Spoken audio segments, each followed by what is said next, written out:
Bye bye. ഇയാളാണ് ചേട്ടാ ഞാൻ അന്ന് പറഞ്ഞ റോബർട്ട്. ഇയാളുടെ ശല്യം കൊണ്ട് പെൺകുട്ടികൾക്ക് റോഡ് നടക്കാൻ വയ്യ. പല പ്രാവശ്യവും ഇയാൾ എന്നെ പുറകെയും വന്നു.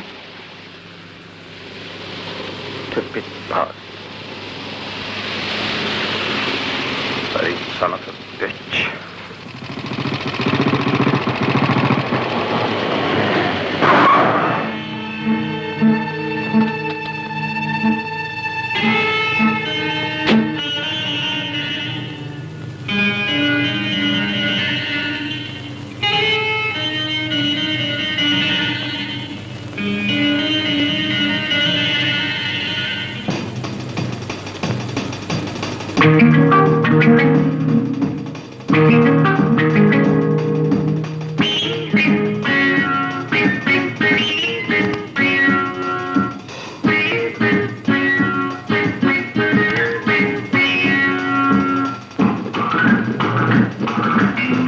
ചേട്ടാ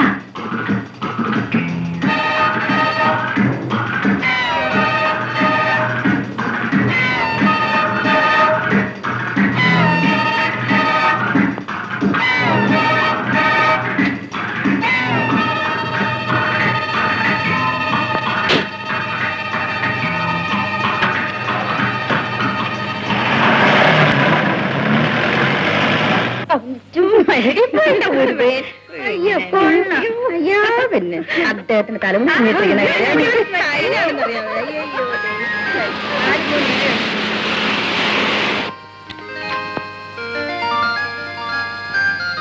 ഒന്ന് രണ്ട് മൂന്ന്.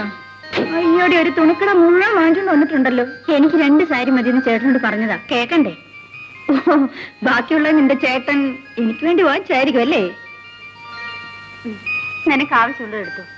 ഓ, നിന്റെ ഈ പരുക്കൻ ചേട്ടന്റെ സാരി അന്തസ്സുള്ളവരാരെങ്കിലും വാങ്ങിക്കോടി. ഞാൻ പോന്നേ, പിന്നെ ഫോൺ ചെയ്യാം.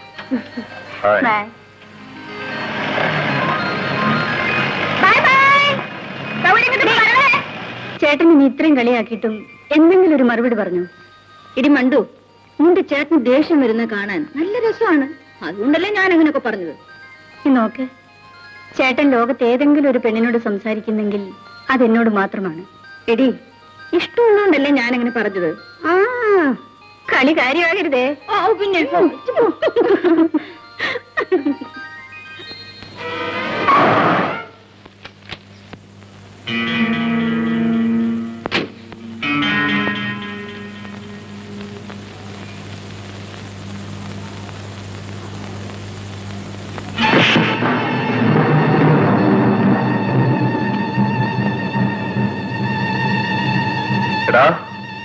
ഇനി എപ്പോഴെങ്കിലും എന്റെ പെങ്ങളെ നീ ശല്യപ്പെടുത്തിയാൽ ചവിട്ടി നിന്നെ നട്ടലിയാൻ ഓടിക്കുന്നത്. ആസ്കൽ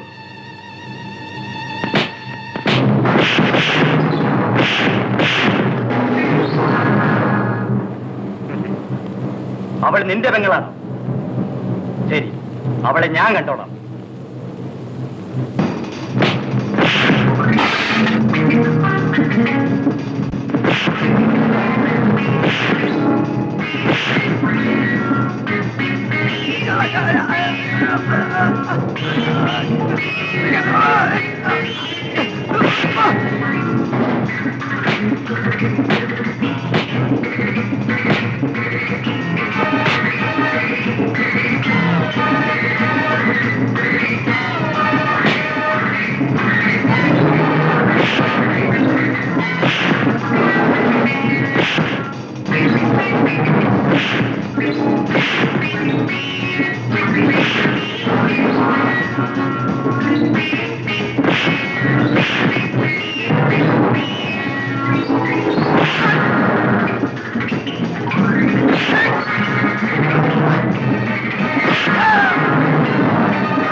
ചേട്ടനോ? വീട്ടിൽ വല്ല വിശേഷമുണ്ടോ? ഒന്നുമില്ല. പിന്നെ നിന്നെ കാണണം തോന്നി വന്നു. ചേട്ടൻ ഇതുവരെ എന്നെ കാണാൻ ഇങ്ങോട്ട് വന്നിട്ടില്ലല്ലോ. അല്ല,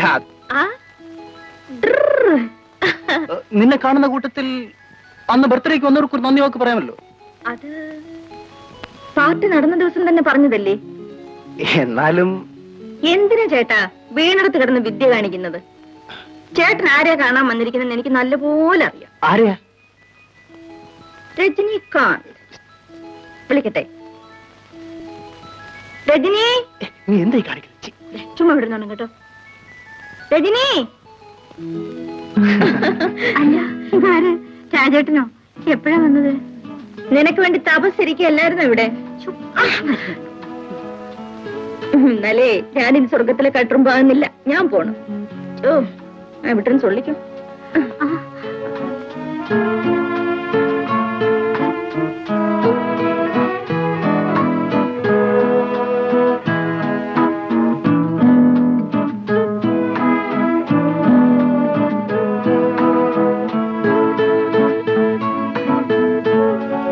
എനിക്ക് രജനിയോട് ഒറ്റയ്ക്ക് ചില കാര്യങ്ങൾ സംസാരിക്കാനുണ്ട്. ഒന്ന് പുറത്തേക്ക് വരാമോ?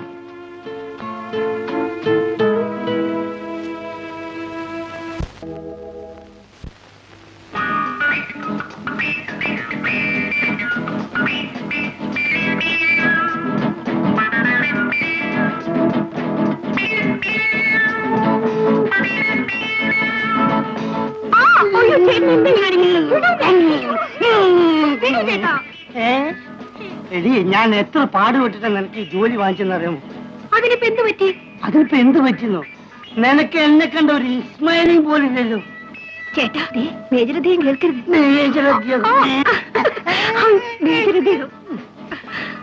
മേജരദ്ദേഹം ബാംഗ്ലൂരിക്കൊന്ന് പോയിക്കോട്ടെ, അപ്പൊ ഞാൻ കാണിച്ചു തരാം. എന്ത് കാണിക്കും? പകിട്ട 12.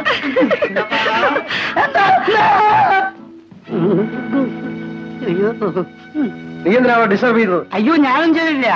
ഇവക്ക് ഇതിനു മുമ്പ് ആരോ ഉണ്ടാക്കി കൊടുത്ത ഡിസ്റ്റർബൻസ് ഞാനാ ഡോക്ടറാണ് ശരിപ്പെടുത്തി കൊടുത്തത്. ലോ സ്റ്റോക്ക് എനിക്ക് ഇഷ്ടമല്ല. Do your duty. Raja. Yes daddy. Come on my son. ഓ, അരെ ഇന്ന് വേഗം പാടി. അങ്ങേര് പോയി ഒന്ന് തൊലയട്ടെ. കേട്ടി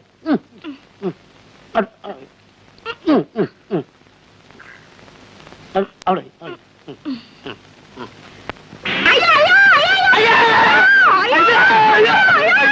സമാജത്തിൽ കൂടെ അവനും പോയ ഉള്ളിലേക്ക്. കഴിഞ്ഞ് നീ ബാംഗ്ലൂരിലേക്ക് പോകുന്നുണ്ടോ?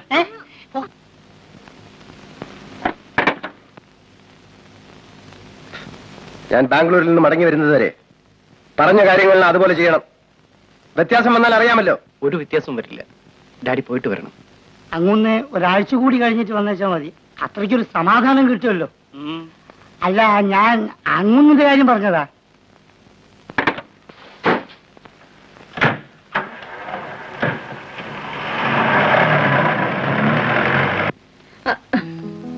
രജനി, അച്ഛൻ ബാംഗ്ലൂർക്ക് പോയിരിക്കുക. മാഡത്തോട് ചോദിച്ചിട്ടേ നമുക്ക് പിക്നിക്കിന് പോവാം. ഐ എം സോറി, ഞാൻ വരുന്നില്ല. വാടി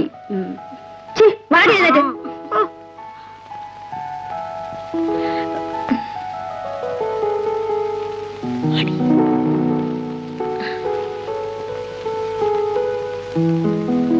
എന്താ എല്ലാരും കൂടെ? മാഡം, ഇന്ന് ഹോളിഡേ അല്ലേ? ഞങ്ങൾ പിക്നിക്കിന് പോയിക്കോട്ടെ? പോകുന്നതിന് വിരോധമില്ല, പക്ഷെ എനിക്കൂടി വരാൻ സൗകര്യമില്ലാത്തോണ്ട് 5 മണിക്ക് മുൻപ് ഇവിടെ തിരിച്ചെത്തിക്കൊള്ളാം. എത്തിക്കൊള്ളാം. രജനി പോകുന്നില്ലേ? ഇല്ല മേട്ടൻ, എന്നെ കാണാൻ വിനോദം വരും. നീ ചേട്ടനെ കാത്തോണ്ട് ഇവിടെ ഇരുന്നോ. രജനി വരുന്നില്ലെങ്കിൽ നിങ്ങൾ എന്തിനാ പിന്നെ നിർബന്ധിക്കുന്നത്? നിങ്ങൾ പൊയ്ക്കോളൂ. പോട്ടെടി, വാ.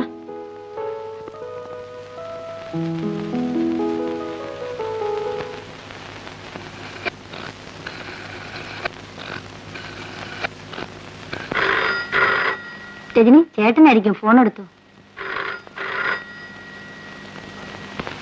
ഹലോ. ഹായ്, രജനി അല്ലേ? ചേട്ടനല്ലേ? അതെ ചേട്ടാ. ഒരു ഗുഡ് ന്യൂസ് ഉണ്ട്. ഇന്ന് എനിക്ക് പരിപൂർണ്ണ സ്വാതന്ത്ര്യം കിട്ടിയിരിക്കുകയാണ്. ഡാഡി ബാംഗ്ലൂർക്ക് പോയിരിക്കുന്നു. നാളെ വരൂ. ഞാനിവിടെ ഒറ്റയ്ക്ക് ഇരുന്നിരുന്നിരുന്ന് ബോറടിച്ചു വന്നേ. സാറൊന്ന് ഇങ്ങോട്ട് വരൂ. ഞാൻ അങ്ങോട്ട് വരാനോ? ചേട്ടൻ ഇങ്ങോട്ട് വാ ചേട്ടാ, പ്ലീസ്. ശരി, ഞാൻ അങ്ങോട്ട് വരാം. ഓക്കെ, ഞാനിപ്പോ വരാം. ആ, വിനോദിന്റെ അടുത്ത് പോകണമായിരിക്കും അല്ലേ?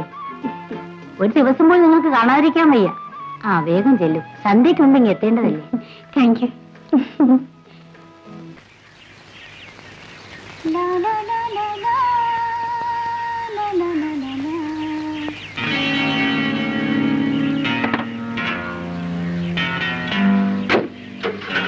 പോകാൻ ഡ്രൈവർ.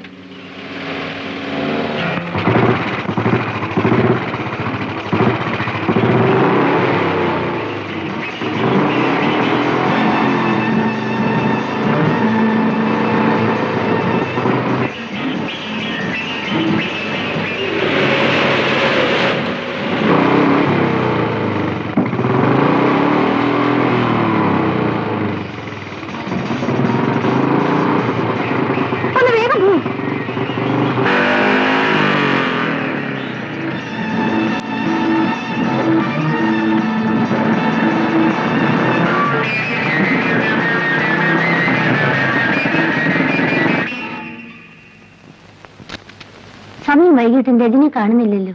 ചേട്ടനെ കണ്ടാ പിന്നെ ആ കുട്ടിക്ക് സമയത്തെ കുറിച്ചൊന്നും ഓർമ്മ കാണില്ല. എപ്പോഴും ഇങ്ങനെ താമസിക്കാറില്ല.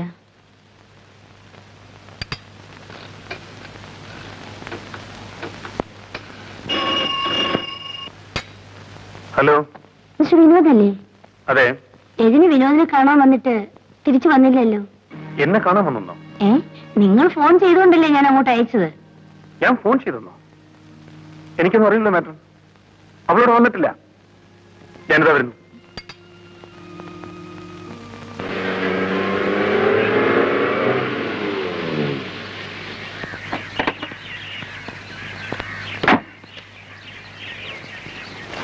രജനി വന്നോ മാഡം? ഇല്ല, ഞങ്ങളെല്ലാം വിഷമിച്ചിരിക്കുകയാണ്. ഞാൻ അവൾക്ക് ഫോൺ ചെയ്തു എന്നാരാ പറഞ്ഞത്? രജനി ഫോണിലൂടെ ചേട്ടാ ചേട്ടാന്ന് വിളിച്ച് സംസാരിക്കുന്നത് ഞാൻ കേട്ടതാണല്ലോ. ഇതിലെന്തോ ചതിയുണ്ട്. എനിക്ക് അവളെ കാണാൻ തോന്നുമ്പം ഞാൻ ഇങ്ങോട്ടൊന്ന് കാണുന്നല്ലേ പതിവ്. ഒരിക്കലും അങ്ങോട്ട് വിളിക്കാറില്ല. രജനി പോകാവുന്ന ബന്ധുവിടെ ഏതെങ്കിലും ഉണ്ടോ? ഇല്ല. പിന്നെ എവിടെ പോകാനാണ്?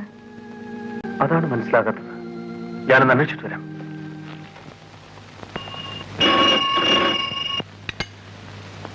ഹലോ, പോലീസ് സ്റ്റേഷനല്ലേ? ഞാൻ സെന്റ് മേരീസ് ഹോസ്റ്റലിലെ മേഡറാണ് സംസാരിക്കുന്നത്. ഞങ്ങളുടെ ഹോസ്റ്റലിലെ രജനി എന്നൊരു പെൺകുട്ടിയെ കാണാനില്ല. എന്ത് സംഭവിച്ചു എന്നറിയില്ല. ആ കുട്ടിയുടെ ഫോട്ടോ അഡ്രസ് വല്ലതുണ്ടോ? ഫോട്ടോയോ? ഫോട്ടോയോ അഡ്രസ് ഞാൻ ഉടനെ എത്തിക്കാം. പ്ലീസ് ഒന്ന് വേഗം അന്വേഷിക്കണം. ശരി. ആ,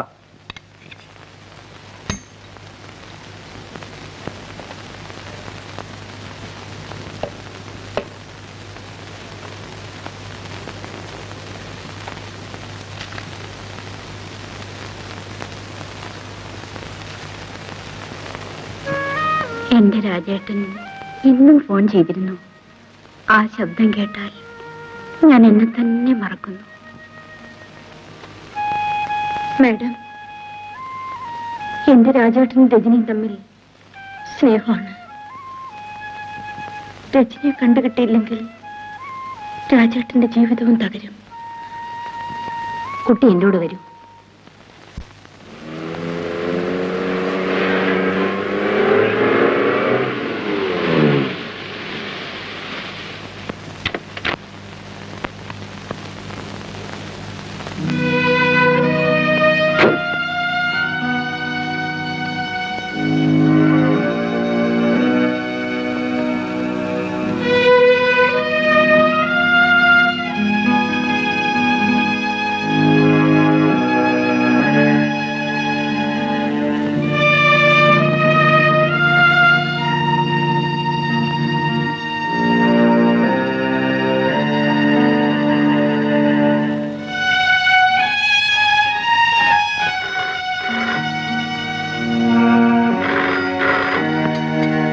ഹലോ, എന്താ മാഡം?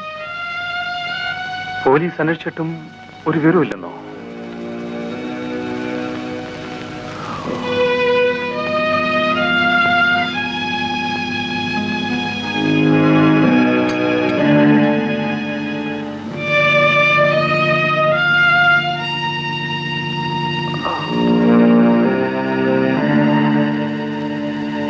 സാർ കാപ്പി. സാർ കാപ്പി.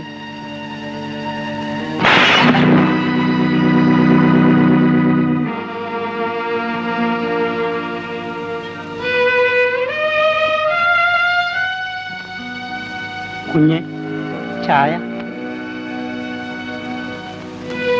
ചായ കുഞ്ഞിനൊന്നും കഴിച്ചില്ലല്ലോ. എനിക്കൊന്നും വേണ്ട. മനസ്സിന് ഒരു സ്വസ്ഥതയുമില്ല കുട്ടപ്പ. എന്റെ രജനി. എല്ലാം എനിക്കറിയാം കുഞ്ഞ്. എങ്കിലും ഇങ്ങനെ സങ്കടപ്പെട്ടതുകൊണ്ട് എന്താ കാര്യം? കുഞ്ഞിങ്ങനെ പട്ടിണി ഇരിക്കുമ്പോ ബാക്കിയുള്ളവർക്കും കൂടി വിഷമം. ചായ എടുത്ത് കുടിക്കൂ കുഞ്ഞ്.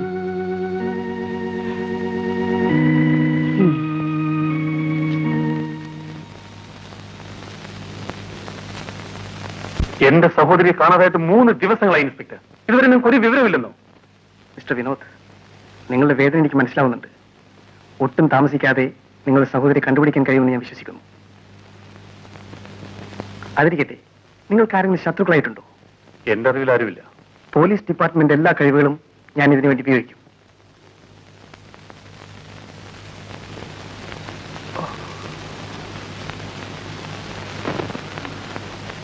Thank you inspector. ഞാൻ വരട്ടെ.